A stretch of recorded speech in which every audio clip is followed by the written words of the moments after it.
அவங்களோட கருத்தை கேட்கல, அவங்க கிட்ட அரசியல் இன்னும் புரியப்படல. அவங்க வந்து நம்ம நினச்சா எல்லாரும் என்ன விஜய்க்கு எல்லாருமே ஓட்டு போட போகிறாங்கன்னு நினச்சோம், கவனிக்கல. வீட்டுக்கு இந்த மாதிரி ஓட்டு போட்டிருக்கு, கட்சி ஓட்டு போயிருக்கு, புதுசாக ஓட்டு வேணாம், கட்சி ஓட்டு போனதை எப்படி ஏற்றுக்க முடியும்?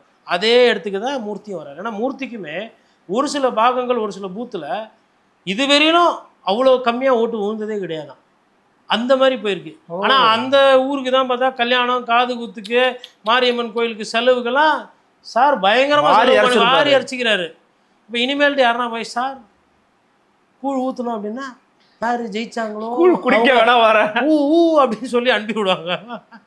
கூழ் கொடுங்க வேணா குடிச்சிட்டு நான் வந்து சாதாரணமாக தோற்று போயிட்டேன்ப்பா, ஒன்றுமே இல்லை, சாதாரணமாக நான் வந்து உட்காந்து சாப்பிட்டு போயிறேன். இனிமேல் இந்த மாண்புமிகு வந்தால் நான் வரும்போது பட்டாசு வெடிக்கிறது, அப்புறம் என்கிட்டயே 10,000 ரூபா பணம் வாங்குறது, அதெல்லாம் வேணாம், சாதாரணமாக போகணும். அந்த மைண்ட் செட்டுக்கும் ஒரு சிலர் போயிட்டேன். ஏன்னா அவங்களுக்கு என்னன்னா நம்ம செலவு பண்ணோம், காசு கொடுத்தோம், எல்லாம் பண்ணோம், ஓட்டுக்கும் ஒரு சிலர் செலவுலாம் பண்ணியிருக்கிறாங்க, பண்ணி ரிசல்ட் இல்லைன்னும் போது நான் எதுக்கு இதை பண்ணோம், இந்த அரசியலை நான் எதுக்கு பண்ணணும், நான் கடைசியில் பார்த்துக்கிறேன் அப்படின்ற மாதிரி.